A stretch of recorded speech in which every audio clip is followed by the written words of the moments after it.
एक बार की बात है, एक संत ठाकुर जी के बहुत बड़े भक्त थे। वो प्रेम भरे हृदय से पूरे दिन ठाकुर जी की सेवा में लगे रहते थे। प्रातःकाल उन्हें बड़े प्रेम से उठाना, स्नान आदि करवाकर वो उन्हें अत्यंत प्रेम के साथ अपने हाथों से भोग लगाते और उसके बाद वो उनके भजन कीर्तन में लीन हो जाते और रात्रि में भक्ति और प्रेम से परिपूर्ण हो वो उनको सुलाकर ही स्वयं सोते। ये कार्य उनकी दिनचर्या बन गया था। ऐसा प्रतिदिन करते करते उनका समय कब व्यतीत हो जाता था, उन्हें स्वयं भी इस बात का ज्ञात नहीं रहता था। उन्होंने बिहारी जी की सेवा में ही स्वयं को लीन कर लिया था। इसके अलावा उन्हें और कुछ ज्ञात नहीं था। वो जहाँ भी जाते वहीं ठाकुर जी को अपने संग ले जाते। हर क्षण उन्हें सिर्फ ठाकुर जी का ही ध्यान रहता था। वो सिर्फ उनकी ही बात किया करते थे और ठाकुर जी भी उन संत की सेवा भाव से अति प्रसन्न रहते थे। वो कहते हैं ना कि भगवान को सिर्फ भक्त का प्रेम भरा हृदय चाहिए और कुछ भी नहीं। ये बात इस कहानी से सिद्ध हो जाती है कि भगवान को सिर्फ प्रेम और भक्ति की शक्ति से ही वश में किया जा सकता है। एक बार वो संत कुछ अन्य संतों के साथ ट्रेन की यात्रा कर रहे थे। वो संत अपने साथ ठाकुर जी को भी अपनी यात्रा में साथ ले आए और अपनी साथ वाली सीट पर उन्हें विराजमान कर उनको प्रणाम किया।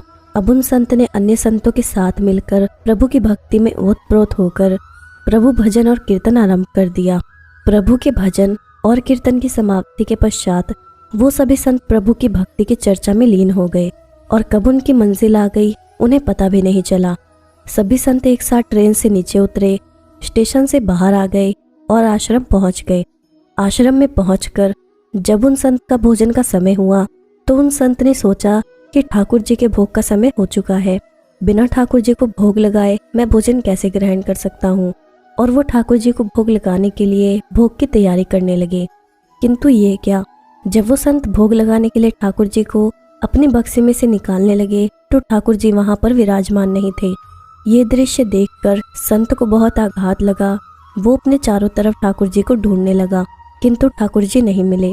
वो संत निराश हो गए। अब उन्होंने अपनी व्यथा अन्य संतों से कही तो सभी संतों ने मिलकर पूरे आश्रम में ठाकुर जी को ढूंढने लगे किंतु ठाकुर जी कहीं नहीं मिले। अब वो संत और ज्यादा निराश होने लगे। वो सोचने लगे कि बिना ठाकुर जी के मैं क्या करूँगा। ये बात सोचते सोचते उनके नेत्रों से अश्रुधारा बहने लगी। ये देख दूसरे संत उस संत को समझाने लगे कि कोई बात नहीं, यदि आपके ठाकुर जी नहीं मिल रहे हैं तो हम आपको दूसरे ठाकुर जी ला देंगे, किंतु आप अपना मन हल्का मत करिए। किंतु वो संत नहीं माने। वो लगातार रोए जा रहे थे और यही कह रहे थे कि मुझे तो अपने वही ठाकुर जी चाहिए जिनसे मैं रोज लाड लड़ाता था, उनके अलावा अन्य कोई नहीं चाहिए। उन्होंने अन्न और जल भी ग्रहण नहीं किया। ऐसा करते करते 4-5 घंटे बीत गए। इधर ठाकुर जी कहीं मिल नहीं रहे थे और उधर संत जी की तबीयत रो रो कर खराब हो जाती है। फिर अचानक एकाएक उन्हें याद आया कि आखिरी बार उन्होंने ठाकुर जी को ट्रेन में बिठाया था और प्रभु भक्ति की चर्चा में लीन हो वो कब बगैर ठाकुर जी को लिए ट्रेन से उतर आश्रम में पहुंच गए उन्हें पता ही नहीं चला।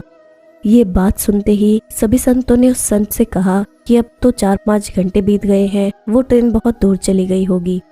ये बात सुनकर संत ने अन्य सभी संतों से कहा कि मुझसे गलती हो गई कि मैं बगैर अपने ठाकुर जी को लिए ट्रेन से उतर आश्रम पहुंच गया, किंतु मेरे ठाकुर जी मुझे छोड़कर कहीं नहीं जाएंगे। मुझे पूर्ण विश्वास है कि ठाकुर जी मेरी वहीं प्रतीक्षा कर रहे होंगे।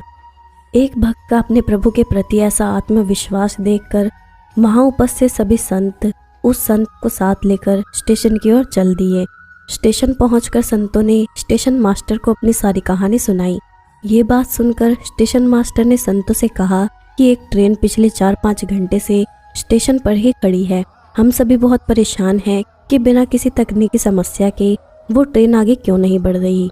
स्टेशन मास्टर की इन बातों को सुनकर संतों को समझने में तनिक भी देर ना लगी कि ये सब तो उस लीलाधर की एक लीला थी और वो मुस्कुराते हुए अपने ठाकुर जी को लेने चल दिए।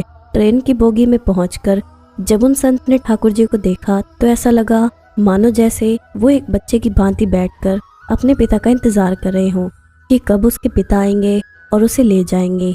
तब उस संत ने ठाकुर जी को प्रणाम कर और क्षमा याचना करते हुए ठाकुर जी को लेकर ट्रेन से नीचे उतरे। अंत में ये दृश्य देखकर सभी अचंभित रह गए।